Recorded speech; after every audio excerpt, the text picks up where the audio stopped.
Hey guys, welcome to Speak Live. I'm your host Shane Franks, and today I've got a friend and a relative of mine, Randall Franks, here with me on the show. How are you, Randall? I'm great. It's good to be with you. Wonderful. Well, we had Randall doing a little bit of fiddling work a while ago, and while you were getting carried away, I noticed that one of these strings broke off right here. This is horsehair, is that correct? It is. It's horsehair on the bow. How many of these do you go through? Because I see a couple of these are broke off already. Well, it's a constant battle, Shane, because whenever you're playing, you're losing your hair. So it's if you've ever seen someone like Charlie Daniels play, it's not unusual for him to go through quite a bit of a bow, and I do as well. In fact, I have more of these than I can count because you have to replace them rather frequently. Backups on top of backups on top of backups. That's right, exactly. Well, I asked Randall to be on the show because we love having people on here that have upcoming devotions and stuff like that. And as you know, Speak Life being a Christian talk show, I couldn't resist but have you on here and talk about your new devotional that you've got coming up, because I love when people have an opportunity to pick up something that's going to inspire them, something that's going to be uplifting. And the Bible is the number one book. That's the number one seller, even though it's the most unpopular because people want to try to keep it suppressed. But there are some people out there that will not pick up a Bible, but if they go by and pick up a book that they feel like maybe they can relate to, they might pick that up.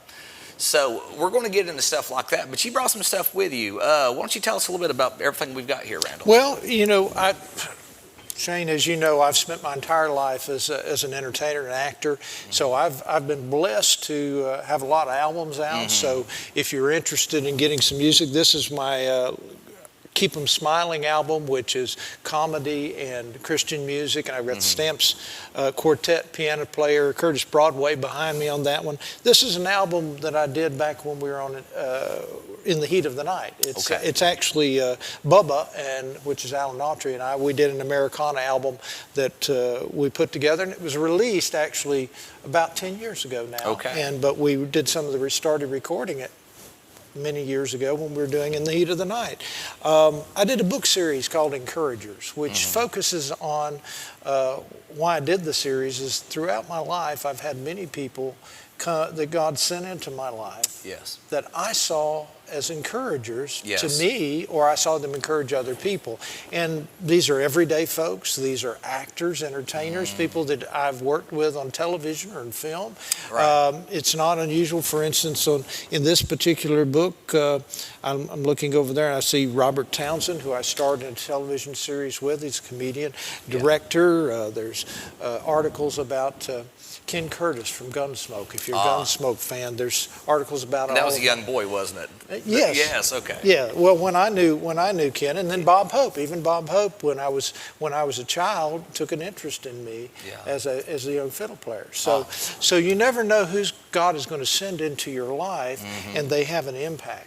And they nudge you in a particular direction, or they may just pray with you. Dennis Weaver, who was McLeod when I was growing up, but many people know him as Chester from Gunsmoke. He and his wife became wonderful prayer partners throughout my career. And so those are some of the folks that I featured in the Encourager series, and that's still available. You can find it at our randallfranks.com/store. There's 3 volumes, and between all 3 of them, there's about 1,000 pictures. So you can learn a lot about my career by getting that book series.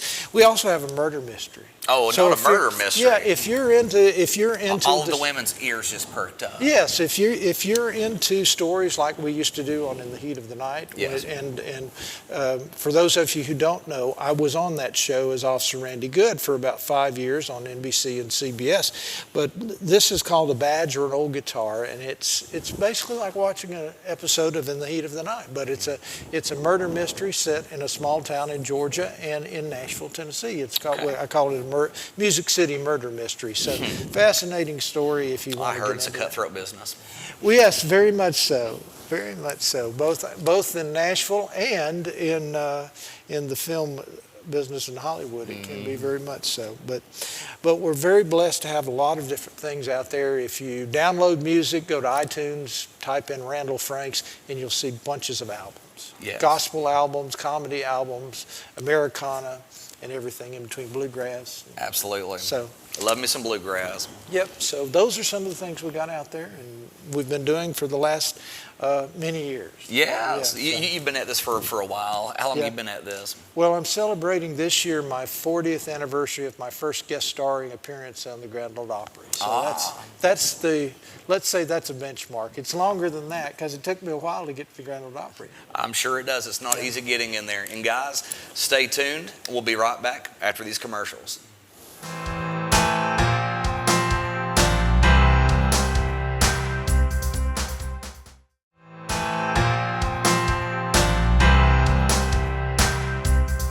Keep me posted, yeah? Yeah. She might already be past us, or out some other way.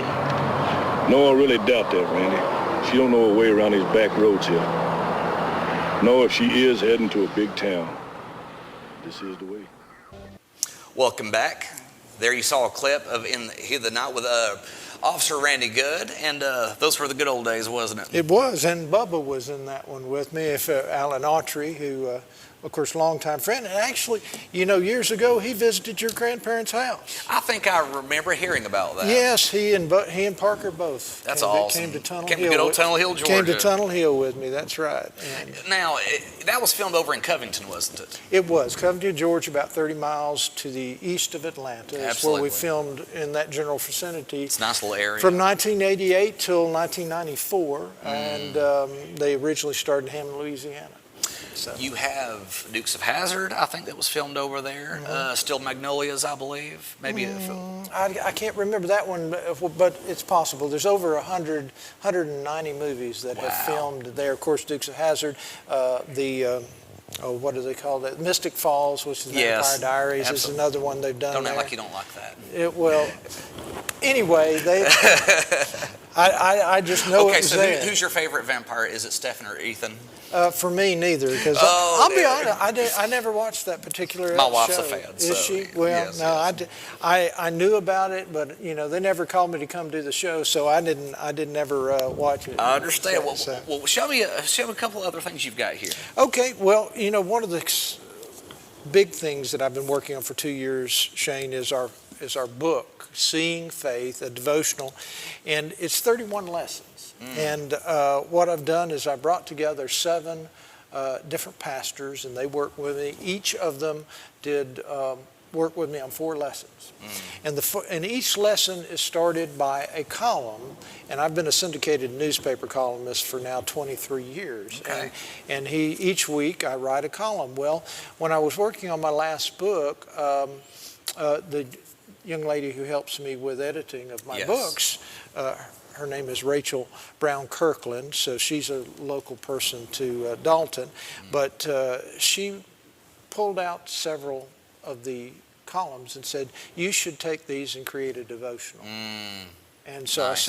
I said, okay, I well, like the cover. well, thank the cover's you. very nice. That's a picture that I took when I was visiting the Dunlap Mercantile up in Dunlap, Tennessee. I went up there to see my old friend John Snyder, who was Okay. helping them do the grand opening Nice. there. And so I took a couple of pictures, and I thought they would be perfect for the book when it came Absolutely. out. But what we've done is we created, like I said, 31 lessons. It starts with a message that I created for my readers. Yes. And then I worked with each of the pastors. And what we did is we found the appropriate scriptural support for each of the columns that God gave me, and then how that interconnects, and created the study questions. So Yes. you can either make this a month-long devotional with 31 lessons, or you can break it up over weeks, or you can do one every now and again. But it's an unusual devotional in that you'll find it's stories or things that have impacted me Wow. Through entertainment. So course. you'll find stories about Carol O'Connor in here. You'll find, of course, who starred in the Heat of the Night and All in the Family.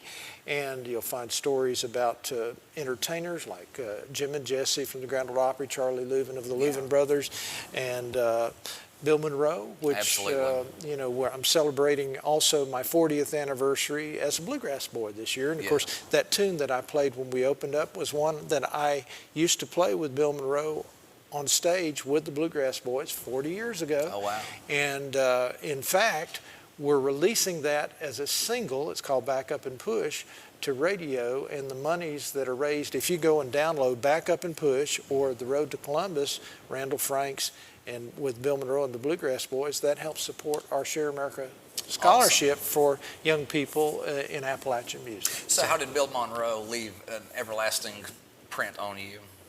Well, of the people in Nashville, Bill Monroe and Jim and Jesse were the three greatest influencers, and they opened the doors. Bill Monroe brought my young bluegrass band. I had a teenage bluegrass band called the Peachtree Pickers, and we've come up back when we were in that time frame and competed when they used to have the fiddle contest out at Prater's Mill. Yes. And this area, so that group's even played here. But now, that's not the same contest that Alison Krauss was at, right? No, Because y'all have had a couple together. Yes. Allison and I actually did the Grand Masters fiddle contest in Nashville together many years ago. And strangely enough, I believe that neither one of you placed in that one. That's correct. Neither one of us made it into the finals of that particular contest, but we struck up a friendship that has lasted all these years from that early days. And in fact, a few years later, I was hosting the Bluegrass Music Awards, and of course was involved in presenting her awards for that year, and I got to relate that wonderful story about neither one of us winning or at least getting to the finals of that contest. But so Let me Allison, butt in for just a moment, Sure. Randall. Let me tell you something. What you're holding in your hands, and let me say that for a moment. Sure. I feel that there's no one who cannot relate to this, simply because no one has ever watched TV and said, I would like to be this person.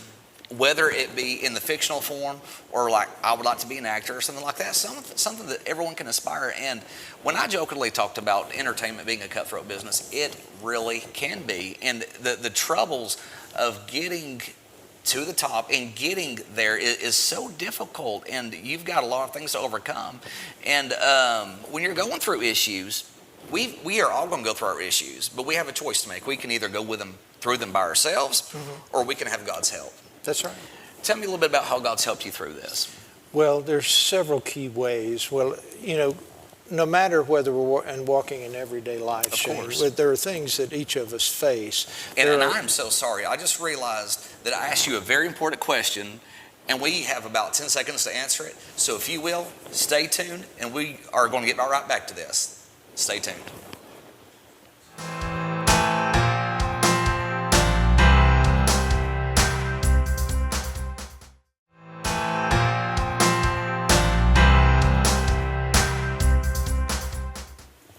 Welcome back to Speak Life. All right, so Randall, I asked you a very important question.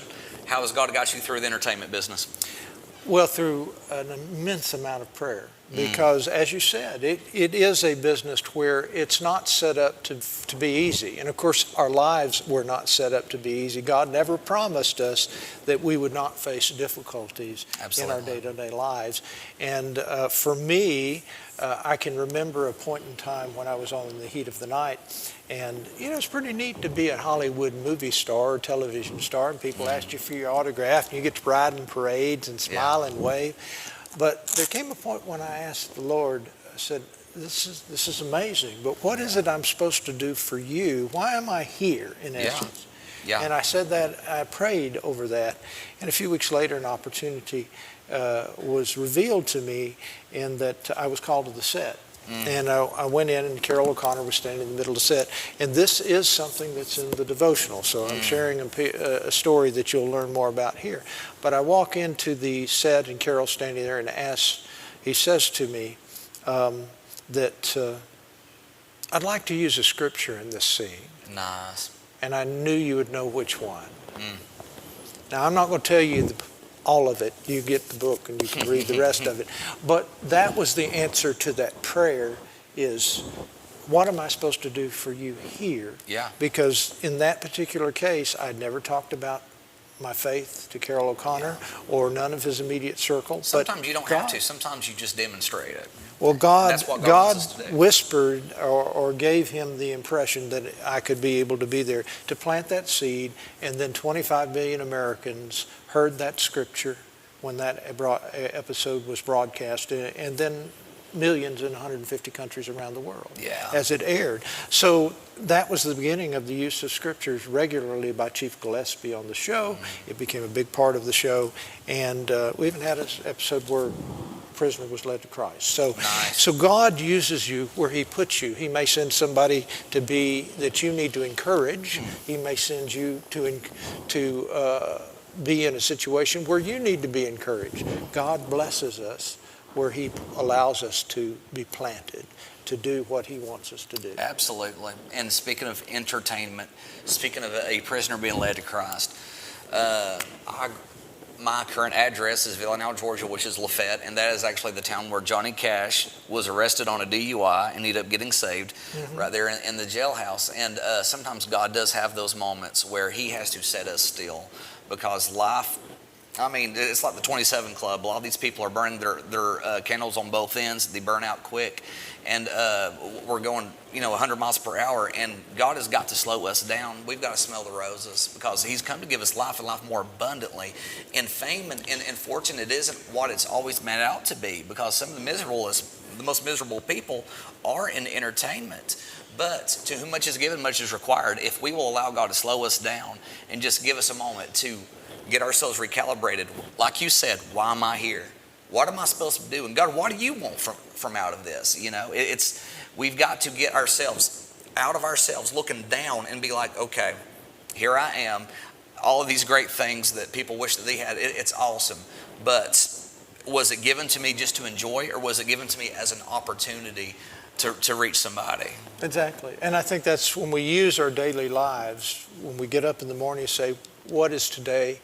What am I to do today for you, Lord? That's what makes the difference. That's good. And no matter what it is, what is your vocation? Because God gives us many gifts, many talents, and He allows us to blossom in the area that He wants us to succeed for Him. Yeah. For me, it's been music, it's been acting, it's been writing,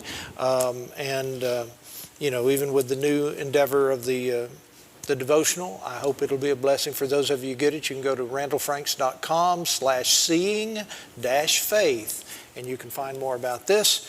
Or you can learn about our latest movie, which is a patriotic film. Once again, utilizing the film world to spread a message. And this message is not only patriotic, but it's faith-based in the sense it's set during the Revolutionary War. Wow. I actually play one of our ancestors in the movie, or at least the namesake of one of our ancestors, as we share the principles of the American's Creed, which is the third leg of, we've got the national anthem, we've got the Pledge of Allegiance, and the American's Creed is why we believe in being an American. I'm sorry, but I have to interrupt. Okay, so what was the name of our supposed ancestor that was? Robert Shields. Captain Robert Shields is the character I'm playing. That's would be your great grandfather, who was a Revolutionary War soldier, or actually 5 greats for you. But and anyway, in case you're wondering, this man knows the entire genealogy of our entire family, knows every story. So he's a walking book. So. Not every story, but we've got some amazing folks in our family tree. But this film, it's a short film we did for film festivals around the world. It's aired in Korea and Slovakia and places around all over Africa.